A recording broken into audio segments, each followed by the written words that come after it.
Greetings, dear listeners. This is Jonah Goldberg, host of the Remnant Podcast, brought to you by the Dispatch and Dispatch Media. And even though this podcast and the one with Yoni Applebaum will be separated by a few days, for me, I recorded them both on the same day. So this is my second part of my Progressives for Abundance day here at the Remnant. I will get back to rank punditry and whatnot another day. I'm very excited about today's guest. I know I say that often, but it's only because I don't book guests I'm not excited about, so back off. Marc J. Dunkelman is a visiting fellow at the Wilson Institute at Brown University. He's the author of various books, including The Vanishing Neighbor, The Transformation of American Community, and he's here today to talk about his new book, Why Nothing Works. And I don't have the subtitle in front of me. What is the subtitle? Who killed progress and how to bring it back. There you go. And he's got, as you can tell already, a euphonious podcast voice. So, Marc Dunkelman, welcome to the Remnant. Thanks for coming. I'm thrilled to be here. Thanks for having me on. Okay, so first rule of this podcast with people with books is I get to ask them the question that I always want to be asked, which is, what's your book about? So, what's your book about? My book is about the fact that it seems as though America can't do big things anymore. That we used to do big things, then something happened, and now we can't build enough housing, so we've got a housing crisis. We can't take advantage of the clean energy revolution because we can't build transmission lines that would get the clean energy to the places where it would be used. We can't get high-speed rail done. In sort of every facet of American life, it seems, or in most facets, government simply is broken. And I'm a man of the left, and that's frustrating to me. And so my book is an exploration of why that is, what happened to break government. So listeners are tired of me talking about this, but fortunately it's my podcast. I am one of these people who have a fixation on the fact that the first wave of neoconservatives were basically cared about domestic policy. And the reason why they moved right wasn't because they became wildly anti-communist or foreign policy people. It was because they thought the Great Society had gone too far. You know, Nat Glazer has this famous line I quote on here all the time about how people who ran cities stopped doing the things they knew how to do and started doing the things they didn't know how to do. And one of the reasons why I'm sort of fascinated by you and some of your colleagues on this effort is that in many ways you seem to be replaying that story. You haven't left your ideological commitments about social progress or any of that kind of stuff, but the data just doesn't support the way progressives have been operating for a while, and so you're following the data. And it seems like a lot of people on the left are mad at you for doing that. Has there been much blowback to this, or have we reached a tipping point where if Ezra Klein is out there saying we've gone too far with this stuff, that it's now there's now a safe space to be making these arguments? You know, I will have to see. I mean, let me take that into let me answer your second question first, and then come back to the first. Sure. Because I love Nat Glazer, and I knew him at the end of his life, and he blurbed my first book, and so I feel indebted to him, and for someone to invoke him early in the conversation is a blessing. Whether it's safe or not, I don't think we know yet because these ideas are new. I think that there was a hesitancy to talk. I didn't want to come out as a Democrat with a book that titled Why Nothing Works in the weeks before Joe Biden was up for re-election, right? So I think a bunch of us were probably working on this and then decided to, put things aside until after the election where we could have sort of a conversation about substance free from the sort of immediate political implications. Right. I think that some of what they call the neo-Bs, the neo-Brandesians, will wonder about where this is coming from, and we'll see how they react. There were some critical reviews this last weekend in the Washington Monthly, which is sort of a journal for progressives inside the Beltway. Mm-hmm. But people around, but people who are really paying attention to progressive politics read that journal. So we'll see whether it's safe or not. My hope is that it's less of a it's less of a replay of the old, libs versus mods circular firing squad that progressives have tended to do after every setback over the Hmm. last 20, 30 years. But we'll have to see. On the Nat Glazer point, um, my reaction is that the analysis of what happened in the 60s is wrong on this sort of key point, which is that, as you said, the criticism from the neoconservatives was that the progressivism had gone too far, Hmm. and that my notion is that progressivism changed direction entirely. That the progressivism that existed from probably the turn of the 20th century through the mid 60s was a progressivism about trying to lift power into institutions that could do big things. And I think that Nat Glazer and his ilk were in large part supportive of those effective institutions when they worked well. And then progressives themselves saw that this new establishment that they had helped create was actually not as benign Hmm. as they'd expected it to be, and had done a series of, in their view, terrible things. The war, uh, spraying chemicals on agriculture so that we had birth defects, urban renewal, allowing the car companies to put through cars that were unsafe at any speed, to use Ralph Nader's term, and that the core essence of progressivism turned from wanting to do big things to wanting to put guardrails around the old establishment.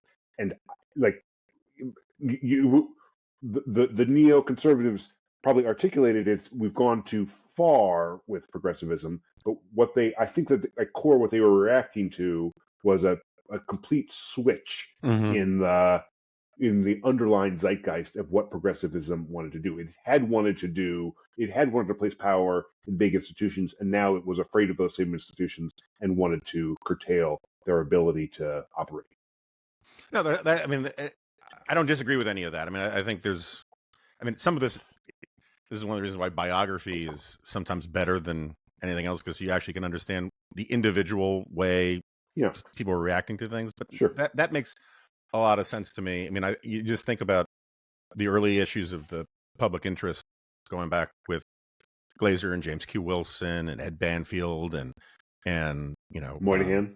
Moynihan, of course. And um, I think you're right that in some case, I mean, also the war and the civil rights stuff and all that so dramatically changes the zeitgeist and people's framing of things that it's hard to get the signal out of all the noise in all of there. But I think you're right that. But we should get back to your book. I mean, I wanted to get the neocon thing out of the way in the beginning. Maybe we can circle back at it at the end, because listeners complain when I bring it up, and I figure we could do that. Let's get back to the book for just a second.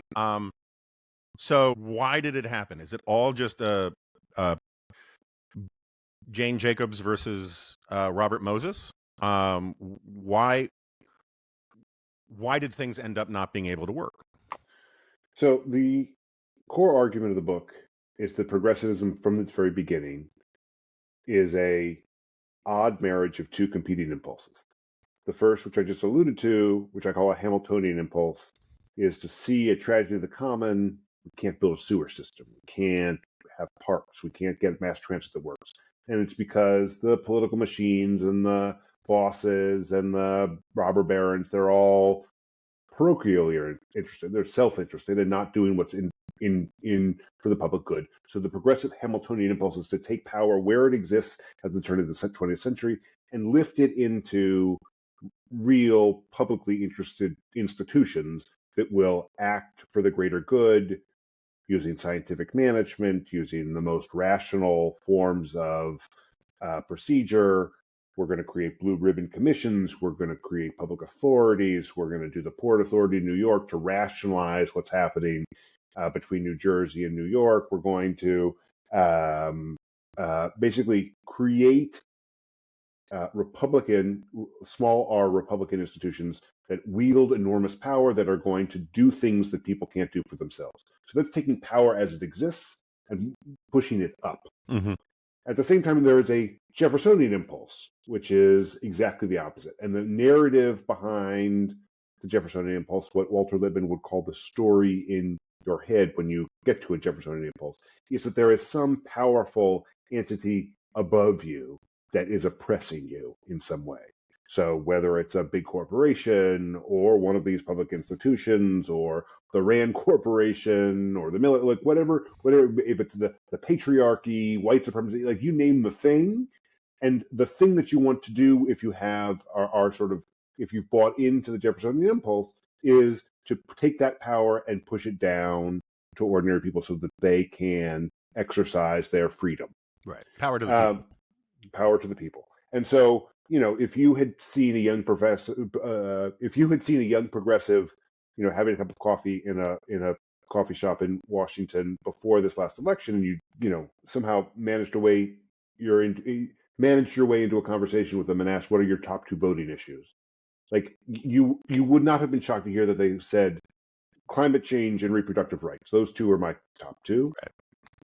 Right. And the story in their mind of the climate change issue is that we need to invest power in some institution that's going to tell the polluters to stop emitting carbon. So that's a Hamiltonian endeavor entirely, right? We're gonna empower some bureaucrat or whatever it is, commission, to tell the polluters to stop.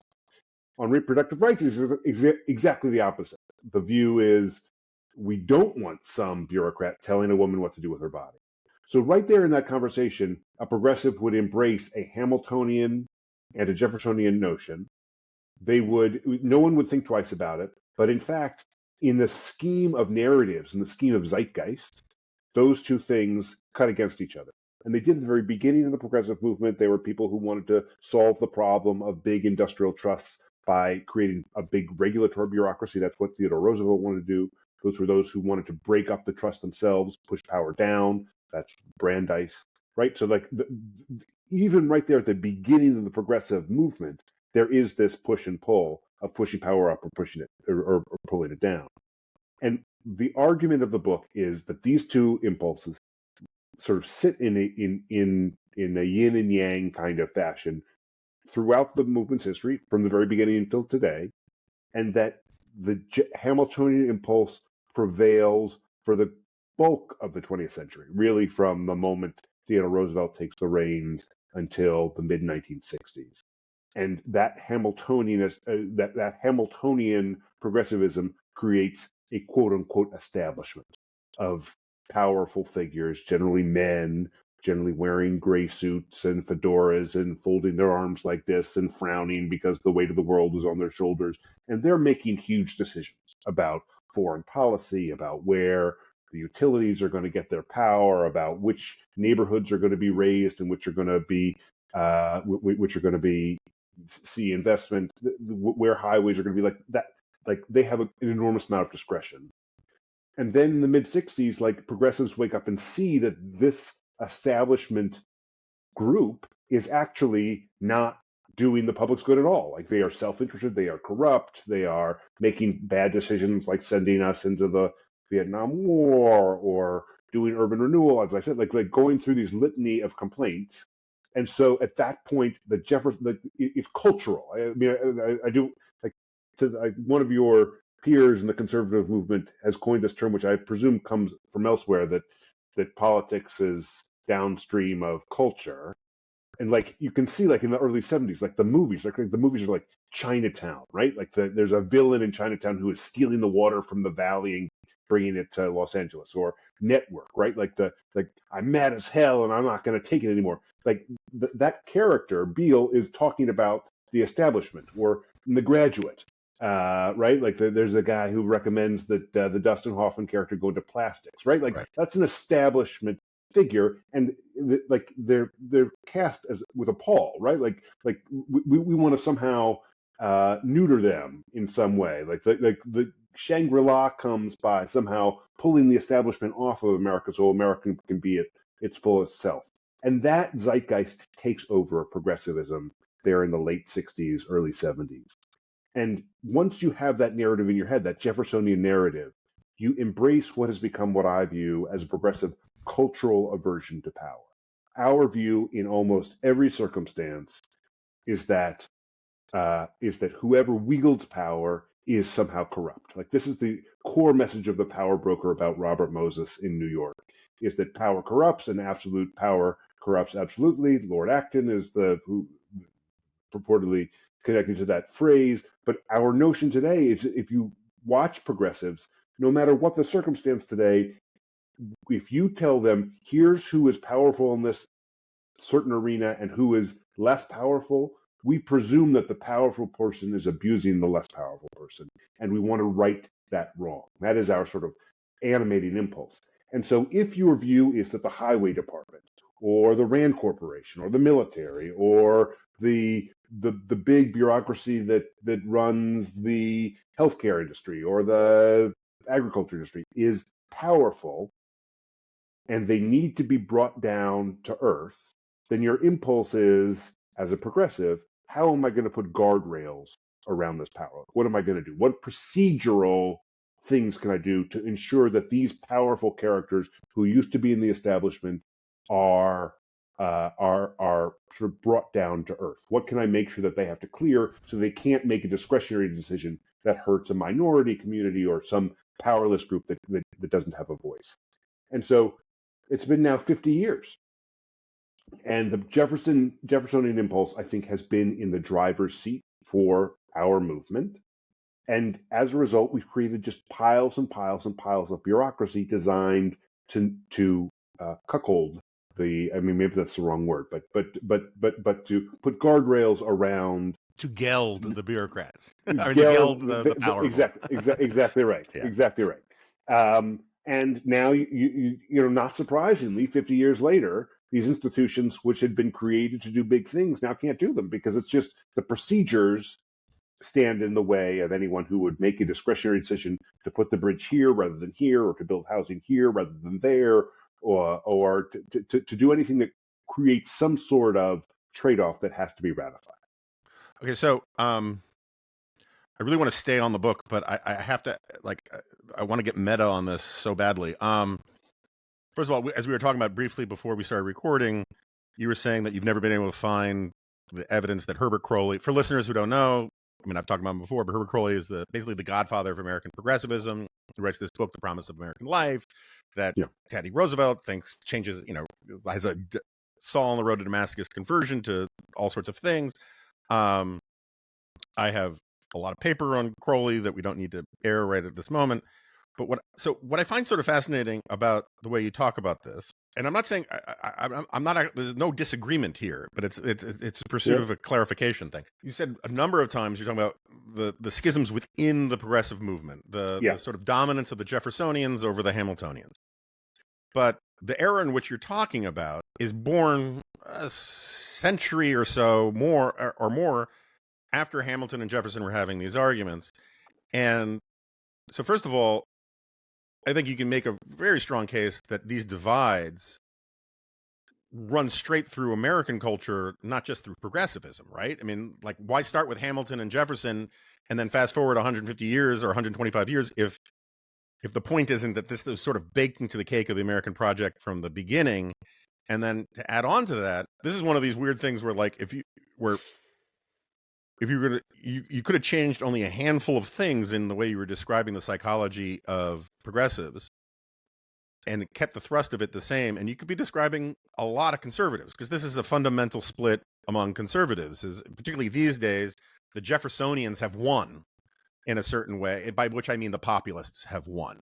The right has been getting its knickers in a twist for a decade or more now, more than a decade, about how you can't trust the establishment, about how the elites are the problem.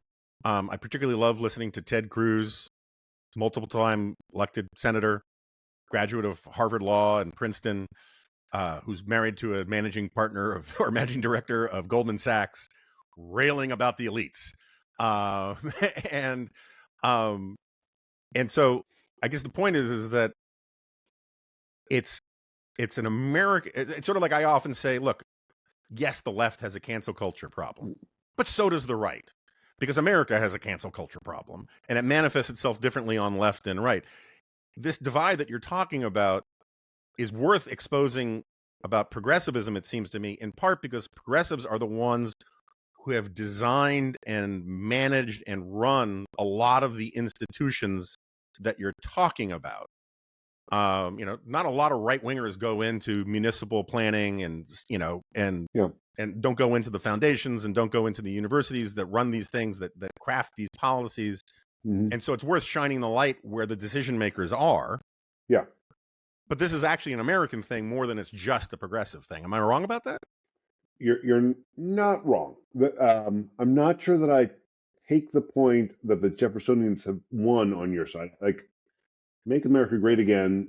No, there's a very Hamiltonian thing to Trumpism. I grant you that. I just mean that the populists who distrust the elites are using those. Maybe it's Trump who's the Jeffersonian with Hamiltonian means guy now. But I mean, but my only point is that the populists won that argument. The utter disregard and hatred of elites and establishment, particularly within the Republican Party, is one of the reasons why we can't have nice things now on the right, and why the right is such a mess. The second you raise your hand and say, well, actually, I'm a small R Republican and I think someone needs to make this decision, they say, how dare you? I was at National Review when we ran the Against Trump issue. And anchor after anchor, host after host on Fox News, where I was a contributor at the time, would say, who does National Review think it is to tell us who to vote for? And my answer was, we're freaking National Review. We've been endorsing and not endorsing candidates for 55 years. It's what we do. But the spirit of populism and don't trust the elites is the guiding animal spirit of the right these days. Yeah, I mean, I think that, you go back to Tocqueville and right, that's the 1830s, and there's that sort of right. You're absolutely right that a distrust of the elites, a distrust of centralized government has always been a part of the animating American spirit, and yet also we've had these moments where we've really embraced centralized, right? Like we loved it when Jefferson bought the Louisiana Purchase, right? Like there are all sorts of contradictions here. The way to sort of take it out of politics for a second. My point is, I don't know. I have two daughters who are now 11 and 14. They used to be younger, and when my wife would come home from work on Friday and say, "I don't want to cook tonight. Let's go out to dinner," like there would then be this complex, I didn't even understand what was going on entirely, interplay between the three of them about where we were going to go to dinner. My wife had an opinion, and it was often like a healthy restaurant that was a little bit more expensive. And then I had a daughter that, only wanted to eat fried chicken sandwiches, hold the meat, right? And then my younger daughter, would have in her mind that she was going to have sushi donuts. And so, right, like it was and so the question in that moment is what is the mechanism that the four of us are going to use to decide where to go to dinner? Is it that everyone gets a turn? Is it that mom always gets to choose because she knows best? Is it that we vote? Like in which case, right? Like, is it that people throw out an idea and then anyone else gets to veto it? Like, what is the mechanism by which we make that decision? And my argument is that from the beginning of progressivism through the 1960s, the general view was that mom should have more power and more sway. She should be able to do it because she knows the right thing for everyone to eat. She knows the restaurant where everyone's going to be able to find a dish that they enjoy. Like, mom knows best. And that subsequent to that, the view was mom has been an oppressive force in our family. She is telling kids where to go to dinner where they're never happy. Right. Kids have their own view. They should have some sort. And so the challenge within progressivism at that moment was, how do we take power away from mom and give it to the kids so that everyone can have something to eat that they like? And like that, you're right that on some level conservatism is having some of the same conversations. The reason I wrote this book is because I don't think that progressives are aware that this is a thing happening within their movement or even within themselves. Yeah. Right? Like that the activists that you in my imagination spoke to at the at the coffee shop in Washington before the last election, who was, top two voting issues were climate change and reproductive rights. It does not occur to them, in most cases, that those positions come from two different intellectual Right. traditions, and that in certain venues, like who's going to pick where the bridge is going to be built, they are like directly at odds with one another, and if left unresolved, will leave us in paralysis. And so, I mean, generally, the first question I get from progressives when I explain my theory to them is a very defensive. Well, the conservatives do this too, Mm-hmm. and like, fair enough, Sure. sure, Yeah. sure. Like, absolutely, progressives have divides of their own, and it's not as though I'm a progressive, and in the broad sense of the term, and it's not as though I don't want to gnash my teeth about Nixon and Reagan as much as the next guy. What I'm trying to convince progressives, though, is that like a lot of the frustration today is because of checks they Right. and their movement have put into the machinations of government. We've broken it, and then we go to the public and say, give government more, give this incompetent institution more power, and then you wonder why people are voting for Donald Trump. It's because like that's like selling broken refrigerators door to door, right? And wondering how we can market these broken refrigerators in a more effective way. Like if the refrigerator doesn't keep the food cold, people aren't buying it for that reason. No matter if you say it's a refrigerator for you or a refrigerator that cools things from the middle out, or like whatever like whatever phrase you want to say. Like we're not going to be able to market incompetent government as the party of government until we fix the government. Right. So, and I agree with that entirely. And again, I as someone who people give me a hard time all the time. Why are you criticizing conservatives all the time? It's because I care more about conservatism. And I think if, this country without a healthy conservatism is going to be in a mess. And so I have no problem with people on the other side trying to tell their own side, hey, look, we got to grow up about some of these things, because I think you guys got to grow up about some of these things. And I want to help. Like, my basic view is I wasn't whatabouting. I just think that there is this is a very American story. Just It's manifesting itself in certain ways because progressivism is different.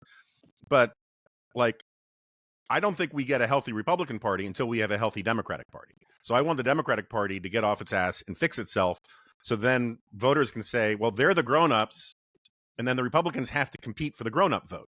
But as long as the Democrats can't win the grown-up vote, it gives the Republicans free reign to indulge their crazies, and then we have the mess that we're in. Anyway, back to the story at hand. Let's get sort of more specific. So Robert Moses, let's start just because I'm so angry. I'm still angry about it, and I'm a New Yorker by heart. They tear down Pennsylvania Station. And Robert Moses also puts in some highways and pisses off a whole bunch of people. How does progressivism respond to that? How does that play into your story? Yeah.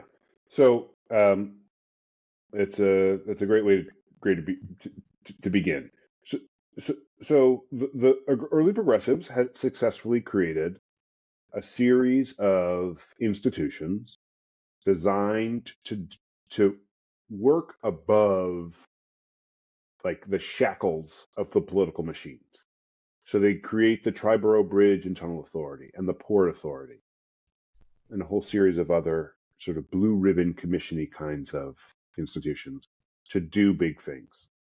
And Robert Moses is one of them. Austin Tobin is the guy that is not mentioned in the Power Broker, but is his equivalent to the Port Authority. There's a terrific book called Empire on the Hudson by Jim Doig that tells his story. But these are men, middle-aged white men, who make just incredibly momentous decisions for the city. Among them, they decide that vehicular traffic is better than mass transit. So they build a bunch of highways around the city, Cross Bronx Expressway, you sort of an incredible number of and all sorts of infrastructure, all designed for cars and to the detriment of the train companies that were they were the FANG of of 20th century. FANG being Facebook, Amazon, Alphabet. Like they were the big kahunas back in their day. And so uh, among the decisions they make is to tear down the old beautiful, though we'll have a separate podcast at some point about whether the original Penn Station was really as benighted as It's as right before I was born, and so it looms large. I'm like an Irishman who only grew up in America and just thinks Ireland is Shangri-La. I think the old Penn Station is this ne plus ultra of old New York because yes. Well, I mean, nostalgia. and if you see the pictures of the original Penn Station, like in its early days, like what people don't tell you is that like during the Second World War they had painted over all the glass Yeah. in the back, like on the Eighth Avenue side, and so like after the war, it's a pretty dingy Uh-huh. place. Even the light coming in feels like it. And they put the spaceship in over like they make a whole series of bad decisions. But Fair but enough. but but but you encourage digressions. I could do a lot of time on why Penn Station was built for Pennsylvania and not for New York, and like was like like there was I mean, just to dive in, like it was built with the expectation that everyone from Manhattan, from Midtown Manhattan, would converge on the main entrance at 32nd and 7th Avenue, where the Madison Square Garden sign is now, Mm-hmm. right? And then walk down what was essentially like a church nave to get to a waiting room that didn't have seats, and then proceed to their train. Like if you look at Grand Central, which was a train station that clearly was built for New York, there is no front entrance Mm-hmm. to Grand Central, right? You can enter it from any angle. It's right in the middle of the city. Like it really is Grand Central. Like that's an architectural distinction. That, Mm-hmm. like you do have the impression that the Pennsylvania Railroad, which built Penn Station, and which was headquartered in in Philadelphia, like had in mind a station for Philadelphia and imposed it on Manhattan. It didn't work. Anyway, Interesting. I haven't heard yeah, that. That's interesting. Yeah. Okay. yeah. The station is demolished in 1963 to make room for Madison Square Garden and for Two Penn Plaza. And uh, um, the notion here is that when you're getting into the 60s, Moses, who was this incredibly powerful figure from the 30s really through 1968, is being blamed for the fact that the city no longer seems to work, that it's Mm-hmm. dirty, that there's white flight, so the wealth is leaving for the suburbs, that he's created these arteries that make it possible to build to live in a single family home in the Hudson Valley or New Jersey or Long Island and commute in, that he's ruined the city. And Jane Jacobs is the Jeffersonian answer to some of his machinations, like that she doesn't want various additional expressways to be built. So Jane Jacobs, like many people in other cities who are dealing with their own Robert Moses, decides to has a proactive strategy to create barriers that a future Robert Moses won't be able to overcome. And you see, it's not a straight line, but you see through the 70s a series that like the governance of the five boroughs and of New York State and of the country generally. You see a bunch of Jeffersonian protections erected. Among them, in the aftermath of a similar effort, probably more benign or more well-intentioned than Moses's, but there was an urban development corporation created by Nelson Rockefeller, run by Ed Logue, that built, Roosevelt Island and a whole bunch of projects around the city and the state. That was the razor's edge of the fiscal crisis of the 1970s. They built too many projects before they could get the subsidies required and the rental income to pay right. So they essentially almost bankrupted the state, and the state, in reaction to that, creates a public authorities control board, which is just a bureaucracy designed to stop bad spending. Like it seems like a good idea, and it gives the state senate and the state assembly vetoes over any major capital spending by any public authority in the state. And that's what Shelley Silver uses to kill the West Side Stadium by Bloomberg in 2005. Right. It's what he uses to stop a reinvention of Penn Station around the same time. It's what a state assemblyman named Mike Gianaris uses to kill the proposal 15 years later to put a second Amazon headquarters in Long Island City in Queens. It's this sort of notion is in the 70s, in reaction to the Robert Moses era, is we need more veto points. We need more off ramps for people that oppose this. We need to give those who would be inconvenienced or even demolished, run over, bulldozed by a would-be Robert Moses more leverage to stop that from happening. And you just see it across American life. In the reaction to the sort of notion of I'm mad as hell and I'm not going to take it anymore, we're going to create all sorts of new barriers to things being done. And so I think we can agree that NIMBYism is a natural human thing, but this is the process of giving NIMBYs lots more legal tools to express their NIMBYism and successfully. Yes, that's exactly right. Yes, it's not as though, when the original Penn Station was built in the first decade of the 20th century, I think beginning in 1903 and ending in 1910, like that part of New York on the west side, like near the docks, was New York's Tenderloin. Right. It was an African-American neighborhood, and the Pennsylvania Railroad clandestinely purchased lots through a bunch of, dummy corporations or whatever. Dummy corporations, so that the black people who lived there wouldn't know what was happening. And by the end, like that black community was essentially eviscerated and moved up to Harlem. Like that's why that's sort of the beginning of black people in Harlem. Like this is 15, 20 years before the Harlem Renaissance. But like there are churches that were down there near where Penn Station sits today those congregations are now in the 130s. Like you would say those would be seen today as NIMBYs, right? Like they didn't want their neighborhood upended. Like they didn't want to move, whatever it was, several miles north. Like they liked that neighborhood. And the same as, in much the same way, people in Atherton, California today, which is, rich suburb of San Francisco where a lot of tech executives live, like they don't want people moving into their neighborhood as well. They don't want new things. Like people don't want what they have changed. That's a sentiment as old as time. I think you can argue that since the 50s and 60s, home ownership and the value of your home has become a larger percentage of a person's net worth, and like it has become a nest egg in ways that it was not in the immediate post-war era. But like the sort of the spirit behind NIMBYism, yes, is universal. And what changed is, to your point, we created new tools for those NIMBYs to be able to use to block change. So, how much of this story, though? Like there are other stories. One here, other narratives, right? Let's keep it sophisticated.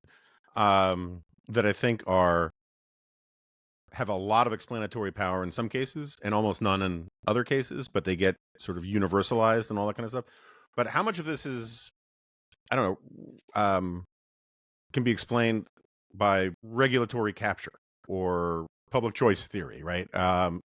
More broadly, or, where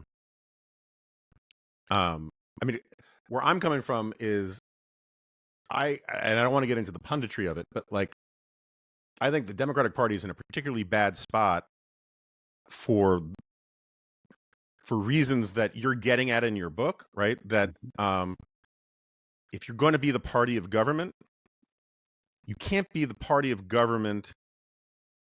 You can't claim you're the party of government, but really only care about entrenched government-dependent interests, by which I mean like teachers' unions, public sector unions, the sort of various bureaucracies of higher education and the concentric circles of the sort of public sector and I don't mean parasitically. I just mean that when Biden does his loan forgiveness thing, that's targeted at a specific demographic that is part of the Democratic coalition. I don't think you can justify it. I think you'd be doing a lot better as the party of government to say we're going to do loan forgiveness for community college kids and for people who make a living off of their pickup trucks than for people who have graduate degrees. But the graduate degree people are a big part of the Democratic coalition, and so they get the attention, and then the Democratic Party uses the language of party of government about being there for you when it looks increasingly like, no, they're there for these established interests in the Democratic coalition. Like, I personally think that the teachers' unions are a problem, and the Democratic Party claims it's for educating the kids, but the actual policies seem more about helping the teachers' unions. And so I'm wondering how much of the sort of dependent cadres the cadres that are dependent on government explain all this, because that's not necessarily NIMBYism, but they get to exploit NIMBYism for their interests. Does that make sense? Yes, I mean, I take the point. Like, I think I would quibble with you a little bit about why the Biden administration did the loan forgiveness program. I think that they thought they could do it by executive order, which meant they didn't have to negotiate with Congress, which wasn't going to be cooperative. And here's a thing that they could do, would have a big impact. So it seemed like a shortcut to a thing. I didn't love it. I think there are a lot of Democrats who saw the cultural element, the sort of notion that it did seem like you were rewarding people who took out debt so that they could get ahead, and now they're ahead, and now they're not having to pay it back. Like that's resentful of that. I think that there's sort of an underappreciated degree to which people in places where most people don't have a college degree fear that their children will have a college degree and move away and never come back. And like that, like the sort of the college is the pathway to progress inevitably, and that there's no other way. I think that rubs people the wrong way.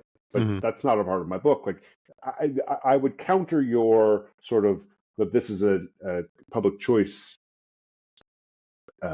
disease story with this story, which is that in the bipartisan infrastructure law, the Biden administration insisted, and I think worked with Republicans to create a EV charger program. Mm-hmm. Included $5 billion that was going to go by formula to the various states, not to build electric vehicle chargers everywhere, but just to build electrical vehicle chargers in the places where private industry did not want to build electric vehicle chargers. And the theory was like, people will do this. We'll consider an electric vehicle car as an alternative to a gas burning car if they feel comfortable that they can both get around the city or where they live typically, but they won't because they're afraid that when they're driving to grandma's on Thanksgiving, they're going to be on a long distance drive and there's not going to be a charger where they need it. So this $5 billion program was designed to fill those gaps in the.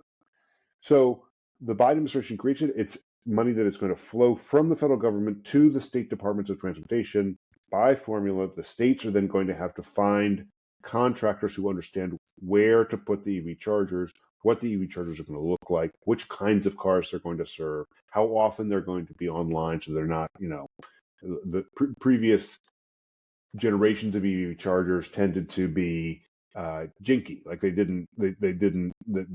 weren't online all the time, or you'd get to the EV charger and it wasn't working. Like there were all sorts of standards, and then you had to get the utility that was serving this remote place to build a wire to get power from some power source into this EV charger.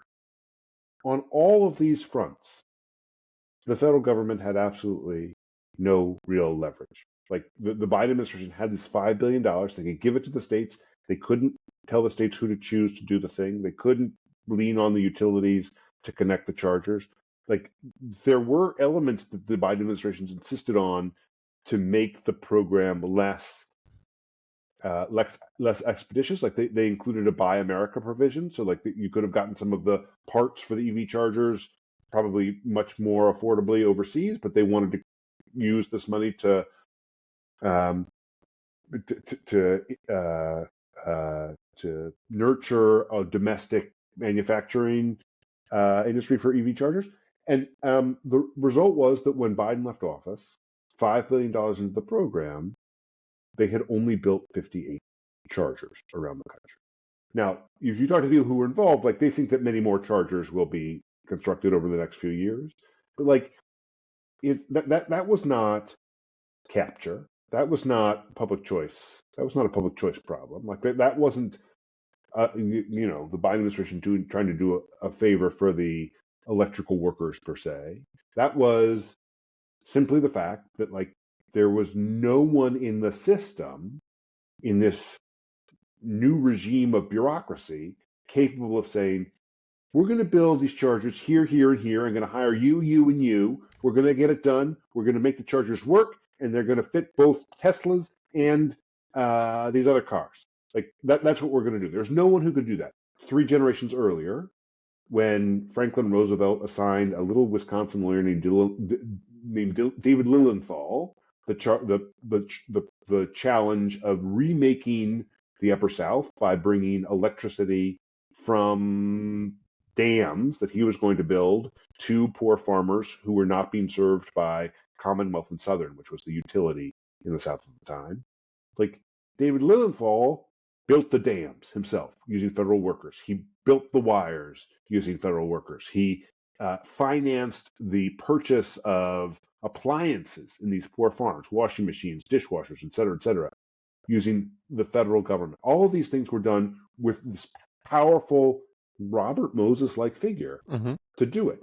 And like that's the change, is that David Lilienthal had this leverage and power that was unencumbered by anything, including the Administrative Procedures Act, which is, I mean, you have a particularly a highbrow listenership, I know. So maybe they know what the APA is, but in administrative law, it's sort of the Magna Carta, Right. Passed, and it determines how government works in sort of all facets. How bureaucracies work and to make sure things are fair. But like Lilienthal was basically just sort of a regent for this whole region of the country, largely the size the country of England. And today, Biden can't do any of that, not because he didn't want to, not because he wasn't committed to it, it's because the actual structure of the bureaucracy has changed so that no one has the leverage to do the bad things that Robert Moses did. Okay, so I mean, I'm very sympathetic to all that, and I'm sure that's true. And I did preface my remarks by saying that in some cases, I think the narratives have a lot of explanatory power, and some they have none at all. So I'm perfectly willing to stipulate for our purposes that the charger thing is not that narrative. But look, I mean, I've said this a bunch of times on here. When that was section of 295 caught fire in Pennsylvania, and Governor Josh Shapiro, suspended all of the union rules, because if you went by the book, if you went by the Pennsylvania version of the Administrative Procedures Act, it would have taken like 10 months or a year or something like that to replace that thing a highway. And he said, yeah, we're not doing that. We're going to suspend all of those rules and get this thing done really, really fast. When California, after they had that earthquake, 25 years ago, 30 years ago, the governor said, yeah, we're going to suspend all those rules and we're going to put incentives to these contractors, and the faster they get it done, the more they get paid, right? So governors can do that from time to time. And I think one of the takeaways from your argument is that the system as it's designed to work is designed to prevent that kind of thing being done. And so you have to actually hold the system in abeyance and say, no, we're not going to follow those rules because those rules prevent us from doing what people actually expect government to do. And so like the Pennsylvania, the Shapiro thing, that should have been such a wake-up call for a lot of Democrats to say, well, wait a second, government needs to do this thing, and yet the system we put in place would make it almost impossible to get this thing done. So let's throw away all of these procedures, all these checklists, all these wonderful things, and let a governor use this power. Like, that to me does seem to point to some public choice things, right? The government is terrified. Democrats and big blue state model states are pretty terrified of public sector unions, to uh, and believe in sluicing the public money through those unions. Now, I'm okay with like, I understand the arguments for police unions. It's like, it's funny. Police unions are the only unions. Police unions and prison guard unions are the only unions that the left really has sees the problems with some of the public sector unions. But I've never, my standard joke is, where was and I certainly understand private sector unions, like for coal miners and stuff. Like if I had been a coal miner at the turn of the 20th century, I would love my union. But where was the great Department of Motor Vehicles ceiling collapse of 1962? What is the horror story that justifies it? And I think what you're getting is, Trump is taking advantage of that frustration, right? As you put it in your Atlantic piece about Woolman Rink, right? It's this at scale, that is holding the Democratic Party back from being a plausible party of government. Yes, I mean, the Marin Institute at NYU has this terrific project where they look at the costs of public infrastructure and they compare it between countries. And America is more expensive than any other place in the Anglophone world. Everywhere in the Anglophone world is more expensive than places outside the Anglophone world. Like, I mean, and to the point that we're, for the price that taxpayers invested in the Second Avenue subway to get, 2-3 stops on the east side of Manhattan, like Madrid could have built their entire, mass transit system. And I'm not going to dispute with you that there probably was some feather bedding somewhere there, right? That there were some union contracts that didn't work to the public benefit, that added cost. But I just don't think that that's I'd love to tell you that you and I could agree, and like if we could have non-union labor, like we would be at the Madrid rate. That just isn't the, like, you look at what the cost drivers are here, and Eric Goldman at Marin has this terrific story about how, in order to do the Second Avenue subway, they needed to place the machinery that was going to dig through the street somewhere nearby where they were going to actually stage the construction. And there was a park. And so they went to the Parks Department and said, can we use this park? And the Parks Department said, sure, if you give us these new amenities, right? Like, that's not a union labor issue. That's inside the bureaucracy. These are different agencies. Like the Parks Department is seeing this as a boon to their mission of serving recreation to the people of New York. But ultimately, the people of New York are going to pay that through added costs to the construction of the Second Avenue subway. And that's bananas, right? Like, that's not right. That is, and I'm just, if you talk to the people inside the MTA, they'll tell you about the crazy machinations of trying to do a change order, which is like you've begun the project and then you need to switch the tracks, 30 degrees this way at this one spot in order to make room for whatever it is. Like, getting approvals for that, like, that's a bureaucratic mechanism, and there lots of, are some of them related to labor? Maybe, but like at core, it's how do we protect against bad things happening by creating new checks? And that's the distinction, is that the soft costs of environmental reviews, neighborhood meetings, trying to appease the people who don't want the entrance to the subway to be too far or too near to their apartment building, like all of that is the real driver of the cost difference here. And it's something that is not is not in and of itself bad. Mm-hmm. Like you don't want Robert Moses coming and raising whole neighborhoods without anybody being able to say no. And that's essentially what he did with the Cross Bronx, right? Like, the mayor was against it, all the local leadership was against it, but nobody could get to the guy. Like, where he was, you don't want that. That's an extreme Hamiltonian position that does not serve the public good. But you also don't want this extreme Jeffersonian position where no one can get anything done because everyone has a veto. Everyone has a procedure they can use to get in the way. I'm totally open to the point that the main driver is that when you have various fiefdoms in a bureaucracy that have legal authority to extract not necessarily corrupt rents in terms of like lining their pockets, but extract rents for their own prestige and their own, their own importance in the system, right? And that's sort of what one of the problems with politics generally is. The head of the Parks Department, I need something from him, and therefore he's going to extract something from me. Like, that's a problem that is going to be endemic in politics no matter what. But when you create rules that allow that to happen, that reinforce that, right, that make it impossible for someone to override that sort of self-interestedness, that's where you get this multiplication of problems. And I totally buy that. I'm just, I'm one of the bingo card squares on this podcast is there are no monocausal explanations for almost anything, right? So all right, so there's so much stuff in the weeds I'd like to do, but we're coming up on time, and unfortunately I got to go to CNN to do rank punditry. Give me a few chords on the Big Dig just for the sake of it, because I've always been fascinated by it. Like, we built the Pentagon, what was it, 16 months or something like that, and the Big Dig took 22 years. How does that figure into this? And then we'll get into some of the solution stuff. Well, I mean, the Big Dig is a sort of a singular. It's the end of the highway program, essentially. What do you mean it's the end of the highway program? Well, when Eisenhower signs the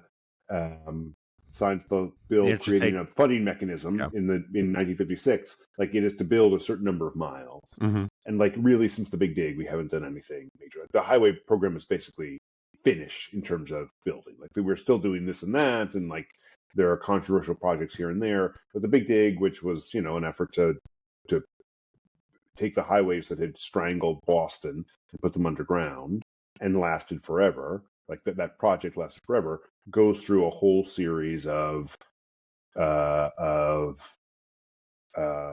clear series of hurdles that previous versions of highways did not have to clear because we had created these various mechanisms.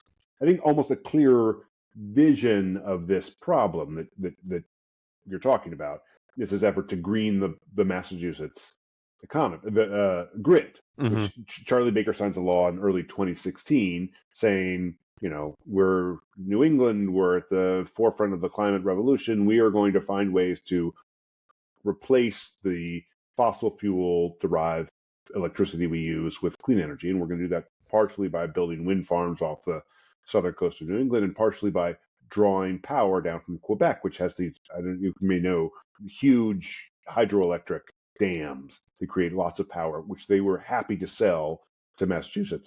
And the problem was that Massachusetts wanted that power, but they couldn't find a state in between Massachusetts and Canada that was willing to build the power line. Like they tried New Hampshire. New Hampshire realized that the transmission line was going to go across the White Mountains, and so they just rejected it entirely. And then they thought they'd worked out a deal with Maine to do it, and a bunch of towns that were going to be affected by this power line endorsed the plan to build the transmission line through their towns. But then things began to gain momentum, and people realized that like there was going to be a power line through the North Woods, and the series of hurdles that people were able to erect, a popular referendum at the city level, a popular referendum at the state level, siting boards. Are you going to go across the Appalachian Trail? You're going to be visible from the Kennebec Gorge? There's at one point there's a concern that if you build the line through this certain section of the North Woods, there is an orchid species that is only in the North Woods of Maine, and it is on the endangered species list. And so the question at that moment is, does endangering this one species of orchid obviate the need or the opportunity to get all this clean power out of Canada so that we can retire these polluting generating plants? And the sort of remarkable thing that it's good to say at the end of this is that it's not that we shouldn't have known about the orchids. It's not that we shouldn't have asked the people in the communities that were going to be bisected by the transmission line. It's that in our current system, there's no mechanism for saying, look, we're either going to have dirty power or we're going to kill the orchids, right? we need to pick which of these two unappealing options is better for the greater good. Where the bridge is going to go here, or it's going to go here, or it's not going to go anywhere. There's no mechanism today by which someone who is empowered to say, I've heard all of the concerns. I understand the environmental impacts to endangered species, to this neighborhood that is disproportionately affected, to the views of the people who are not going to be able to see the bridge, are going to be like I'm going to look at all of the things, and then I'm going to ratify a decision. And not everyone is going to be whole, because like it's just too complex. We'll do what we can. If your property has to be condemned so that we can put a stanchion of the bridge through it, then you'll be compensated. Like that's a constitutional requirement. But like we're not going to require that progress gets everyone on board before we make a move.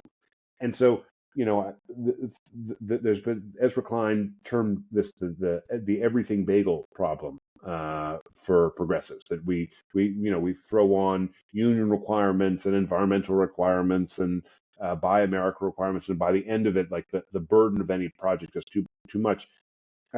In some cases, that's probably right. In my view, the problem is you shouldn't look at all the ingredients of the everything bagel. The question is like, who gets to say we're going to put it in the oven? And like back in the day, that's what Robert Moses did. That's what Robert McNamara did. That's what the establishment in every town did. There was some notion. There's an old phrase. You can't fight City Hall. But when people said that, it didn't mean that you couldn't displace an incumbent mayor. Like the incumbent mayors were pushed out of office all the time. It was that there was some dark room where important men made important decisions, and you couldn't really upend their interests. Now, we don't want to go back to that, but we can't have this extreme alternative where after we've looked at all the issues, we can't come to a final decision. And you're seeing that with congestion pricing in New York. Like, who, I asked you, is the person that should decide whether we move forward with that? Is it the President of the United States, who seems to be prepared to undermine it? Is it the governor of New York, who is a powerful figure? Is it the head of the Metropolitan Transit Authority, who basically sits in Robert Moses' chair and has this concern as his of mass transit? Like, who should make the decision? And on lots of these issues, where those EV chargers should have gone, where the bridge should be built, whether the transmission line should be constructed, where new housing is going to be erected. It's unclear in our current state of affairs who actually gets to decide. And in the absence of having a clear vision of who should decide, no decision is made.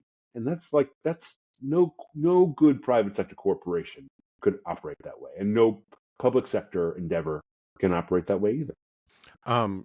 It's funny. I keep thinking about. I'm sorry. It was during the Obama administration. Rachel Maddow had this ad on MSNBC. There was a time when MSNBC actually ran commercials just celebrating progressivism in government, and it was like, feel good about being a progressive kind of thing. And she ran one of these ads was her in front of the Hoover Dam saying, this is the kind of thing government can do. This is what we can do, blah, blah, blah. And it was this whole, homage to New Deal liberalism and all this kind of stuff. And we can do this kind of thing again. And I probably got a couple columns out of it. I was like, put aside that I don't really like dams anymore, but like the idea that you could build the Hoover Dam today is so preposterous. And it's not because people like me would oppose it. It's because Rachel Maddow would do 100 shows on how this community is going to be affected, or how it's institutionally racist, or how these orchids are going to be screwed, or no more salmon. I mean, like 100 different things. And all these points would have some merit, or most of these points would have some merit. But the self-conception of heroic progressivism versus the reality of what it's actually doing, there's a huge delta there. And sorry, all right. So you get Well, there's really no one for you to consult with right now, but let's assume there's another Democratic president one day. And he brings you in, sort of John Meacham style. And I personally blame John Meacham and a couple of those other historians for Biden going off the rails. But